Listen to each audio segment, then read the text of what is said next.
Salut, c'est Mathieu du 92.1 GoFM, la radio francophone de l'Est ontarien, et j'ai le grand plaisir de recevoir dans cette série de podcasts pour le guide Clarence Rocklin une foule d'entrepreneurs de la région de l'Est de l'Ontario, ou plus précisément de la région de Clarence Rocklin, pour venir nous parler un peu de leur entreprise, mais aussi, on veut connaître un peu leur parcours, la personne derrière l'entreprise, parce qu'on les connaît souvent, ces entreprises-là.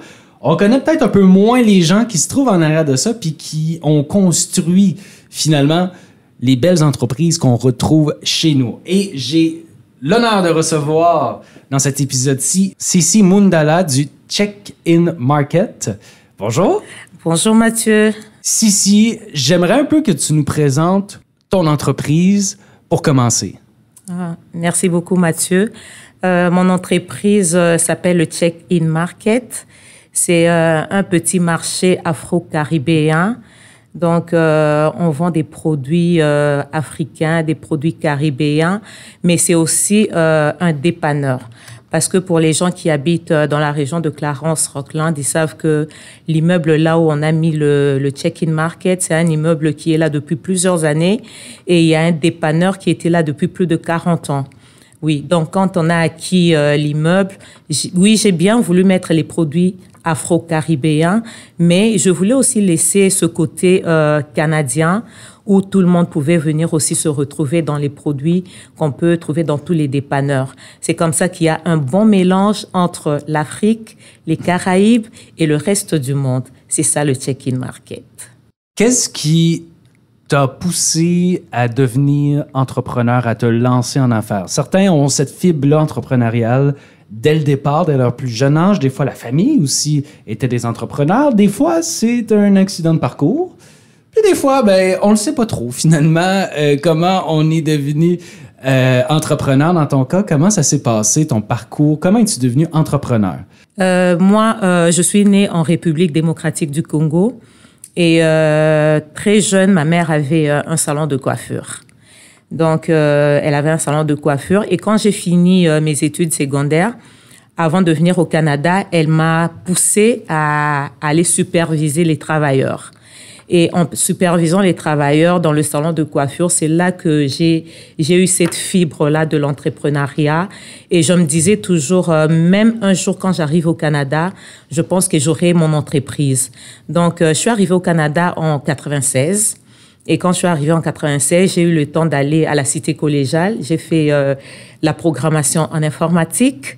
Et directement, j'ai eu le travail au gouvernement du Canada pour la défense nationale. Mais je pense que la fibre était tellement là que je me disais toujours, un jour, je ferai mon entreprise.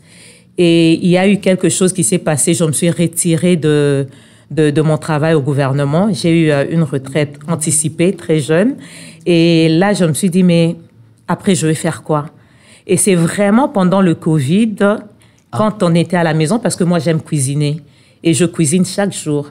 Donc, pendant le COVID, c'était difficile de sortir tout le temps parce qu'il y avait la peur et la plupart des magasins aussi, on surveillait, on regardait, pas autant de personnes.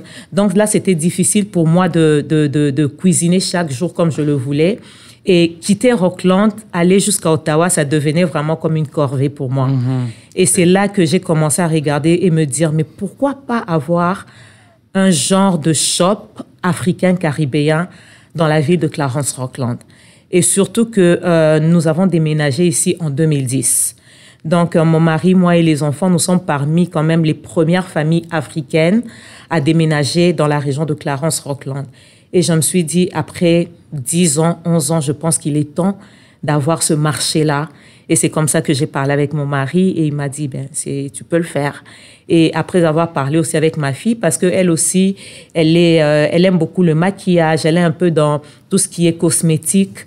Alors, j'ai parlé avec elle et on s'est dit, pourquoi pas se lancer en affaires ensemble? Et c'est comme ça que nous avons créé le Check-in Market. Je trouve ça fabuleux comme histoire.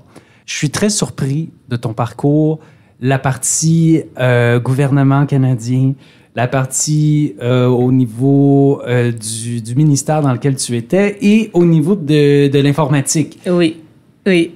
Qui est tout à fait à l'opposé d'où tu es en ce moment. Exactement, exactement. Est-ce que c'est un peu... Oui, il y a le besoin, puis on reviendra un peu là-dessus, mais il y a la passion finalement au niveau... Probablement au niveau du service et de l'alimentaire, finalement, qui a pris le dessus sur ce que tu as fait avant ça. Exactement, exactement. Parce que je me suis mise à la place des autres familles. C'est que moi, je ressentais de sortir tous les jours, aller à Ottawa, faire des kilomètres, revenir. Je me suis mise à la place d'autres familles aussi et je me suis dit, pourquoi pas faire quelque chose où les gens de Clarence-Rockland, de Wendover, de Bourget peuvent se retrouver au lieu de faire des kilomètres jusqu'à Ottawa. C'est vraiment ça le service qui m'a poussé aussi à le faire. Et j'imagine aussi, dans ce cas-ci plus précisément, étant donné qu'on met en vedette les produits de l'Afrique, des Caraïbes, et que, bon, on a une population croissante dans la région, au Canada, oui, mais dans la région de Clarence-Rockland, qui viennent s'installer, qui sont originaires de ces régions-là du monde. J'imagine un peu aussi, pour ces gens-là qui viennent d'arriver au Canada, c'est une façon un peu de trouver peut-être un point de repère. Exactement. Dans le nouveau monde dans lequel ils habitent maintenant. Ça, c'est tellement vrai parce que, comme je le dis, moi, je suis arrivée au Canada en 96 et c'était tout un choc parce que les cultures sont vraiment différentes. Et même pour le manger, je me rappelle, à l'époque, il y avait un seul magasin africain qui était à l'ouest d'Ottawa. Et à l'époque, j'habitais sur Metcalfe, là, au centre-ville d'Ottawa. Je devais voyager jusque là-bas pour aller trouver les produits. Et en ouvrant le check-in market, je me suis mise aussi à la place de toutes ces personnes-là. Et je vois que c'est tellement gratifiant parce que je vois les gens qui déménagent dans la région. Dès qu'ils apprennent qu'il y a le check-in market et qu'ils arrivent, tu vois leurs yeux s'ouvrir. Ah oui, on a ça. Oui, ils sont tellement contents et ils me remercient. Est-ce que c'est aussi un peu... Oui, il y a l'aspect magasin, mais j'imagine aussi qu'il y a l'aspect fraternité, l'aspect un peu de communiquer certaines réalités qu'on partage au niveau des nouveaux arrivants. Et toi, ça fait quand même un bout, donc tu as de l'expérience, mais j'imagine que tu as des gens qui sont plus récemment arrivés au Canada. J'imagine aussi que c'est une façon de fraterniser puis de partager les expériences, donner un peu de courage aux nouveaux arrivants. Exactement. Pour exemple, hier, il y a une madame qui est entrée dans le check-in market et puis elle est accompagnée de sa mère, une femme d'une certaine âge. Je ne sais pas, mais je peux dire elle est peut-être dans la soixantaine. Et dès qu'elles sont entrées, la maman était tellement contente. Elle vient d'arriver au Canada. Je pense que ça fait 2 mois qu'elle vient d'arriver. Et directement, elle a commencé d'abord par me saluer dans la langue, le lingala, qui est notre langue maternelle. Et elle a commencé à me poser des questions. Ah, as-tu tel produit? As-tu tel produit? Et il y a d'autres produits que je n'ai pas, évidemment. Et elle me dit, est-ce que tu ne peux pas les commander? Parce que ces produits-là, où est-ce que je peux les trouver? Donc, il y a vraiment ça. Il y a cette appartenance-là, le sentiment d'appartenance qui fait que quand les gens entrent directement, ils sentent ce réconfort-là. Et ils se sentent vraiment chez eux. Depuis que tu t'es lancé en affaires, depuis 2020, est-ce qu'il y a eu une période, un défi que tu as surmonté auquel tu n'attendais pas finalement, là? Puis là, tu regardes ça avec du recul, ah oui, c'est un défi ça, puis je suis vraiment fier, j'ai surmonté. Quel a été ton plus gros défi depuis l'ouverture de ton entreprise? Je pense que mon plus gros défi, c'était vraiment de me lancer. Au fait, il y avait cet engouement-là de me lancer. Mais ça m'a pris quand même. On a incorporé en décembre 2020, mais c'est vraiment au mois de juin qu'on a commencé. Et le plus grand défi, c'était vraiment d'attirer les autres, les Canadiens de souche. Et de plus en plus, ils commencent à avoir confiance. Et je pense que c'est vraiment le fait que j'ai fait ce mélange-là entre la culture africaine, caribéenne et canadienne qui fait que maintenant, la population canadienne est attirée, ils commencent à venir. Parce qu'ils retrouvent aussi leurs produits. Non seulement qu'ils retrouvent leurs produits, mais ils sont curieux. C'est ce qui est bien. Je trouve ça vraiment intéressant parce que je fais souvent ça. Ah, wow. Dans différentes épiceries. En tant que Canadien de souche, comme je suis, c'est pas dans ma culture. Mais je suis tellement curieux Et j'imagine que puis je sais que je suis pas le seul. De plus en plus, d'ailleurs, on est aventureux. On aime ça, essayer des nouveaux plats, des nouveaux aliments, des nouvelles cultures. J'imagine que tu dois retrouver de plus en plus ça aussi, des gens qui, finalement, ont besoin de tes conseils en disant « Hey, c'est bien intéressant. Explique-moi un peu, fais-moi le tour. » Exactement. Ça, là, je le vois chaque jour. Chaque jour. C'est vraiment ce que j'aime de la culture canadienne parce qu'il y a cette curiosité-là, mais il y a aussi comme l'appartenance, je peux dire. Je vois beaucoup de gens entrer dans l'épicerie et ils vont me dire, ils vont aller prendre des genres de légumes africaines. Et là, ils vont me demander, mais comment on prépare ça? Comment on fait ça? Et deux fois, je suis obligée d'aller sur Google et d'essayer, exactement, d'aller sur Google, essayer de trouver et de leur expliquer. Et c'est ce qui nous a même poussé, ma sœur et moi. Bientôt, là, on va ouvrir un restaurant de l'autre côté, juste à côté de l'épicerie, parce que les gens sont tellement curieux de goûter. Oui. Oui, ils sont curieux de goûter. Il n'y a rien de mieux que, justement, fraîchement préparé, bien préparé, parce que des fois aussi, on a un peu cette erreur-là. Hein? Surtout un aliment qu'on vient de commencer à essayer de cuisiner. Des fois, on a une mauvaise impression d'un aliment, finalement, parce qu'on ne sait pas trop quoi faire avec. Dans ce cas-ci, il n'y a pas de danger, ça sera bien fait. Ça sera bien fait, juste à côté de l'épicerie. Donc, il y aura ce restaurant qui sera là et il y aura tous les mets africains. Les gens pourront venir goûter et vraiment se satisfaire. Pourquoi la région de Clarence-Rocklin? Qu'est-ce qui a été attirant d'y habiter, mais aussi d'y installer son commerce et de s'impliquer dans sa communauté, finalement? Pourquoi Clarence-Rocklin? Oh, ça revient de loin. Au fait, comme je dis, moi, quand je suis arrivée au Canada, quelques années après, mon mari est arrivé. On s'est mariés en 2000 et on a commencé à avoir la famille. Et on cherchait un endroit paisible où on allait élever nos enfants. Parce que mon mari, c'est quelqu'un de très calme. Il ne parle pas beaucoup et il aime vraiment la tranquillité. Et c'est comme ça qu'on a commencé à regarder. Et il avait quelqu'un avec qui il travaillait, qui habitait Clarence-Rocklin. Et une fois on est venu les visiter, on a beaucoup aimé. Et quand on a commencé à chercher où acheter notre première maison, le fait qu'on habitait quand même à Ottawa, à côté de l'aéroport, on s'est dit, bon, c'est quand même loin. Donc, on a changé nos plans et on a acheté notre première maison à Orléans.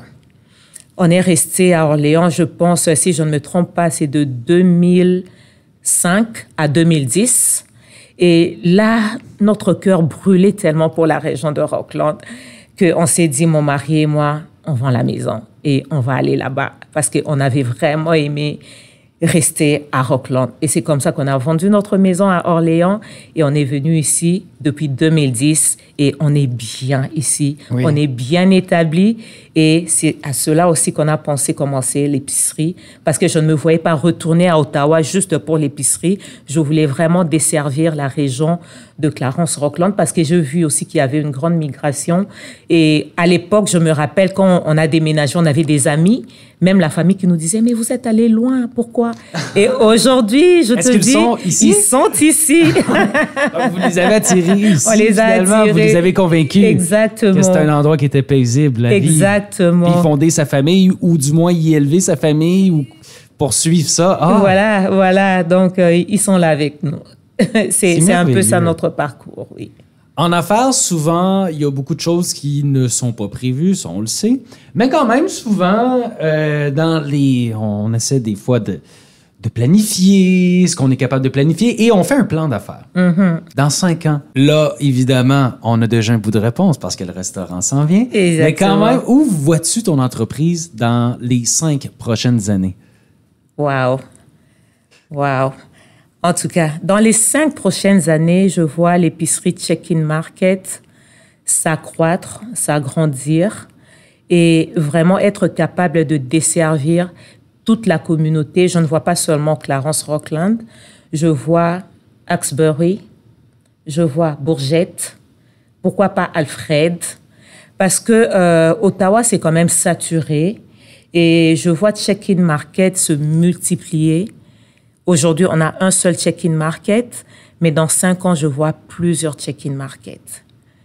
et être capable aussi de desservir vraiment toute la population, que chacun puisse se retrouver en entrant dans Check-in Market, que les gens se retrouvent, que ce soit du côté épicerie, que ce soit du côté dépanneur et du côté cosmétique.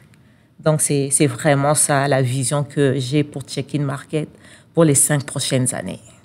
Dans l'entreprise, finalement, dans votre entreprise, il y a 2 choses. Soit redécouvrir pour ceux qui viennent d'arriver au Canada, qui redécouvrent des produits qu'ils aimaient, ou découvrir. Exactement.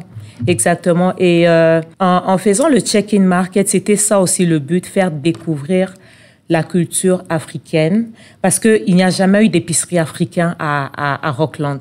C'est vraiment la première. Et je voulais que les gens puissent découvrir, comme vous le dites, pour les gens qui viennent d'ailleurs, qui ont laissé leur pays, qui sont arrivés, redécouvrir et avoir vraiment qui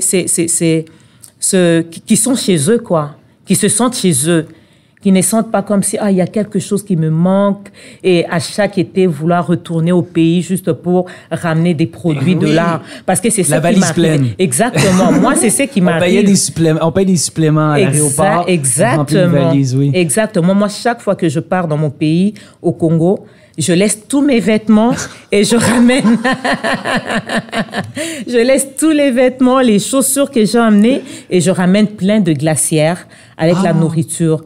Alors, je me suis dit, mais oui, c'est bien beau, mais quelqu'un peut venir et trouver ce qu'il a laissé au pays, tout comme les autres qui viennent, qui peuvent découvrir les nouvelles choses.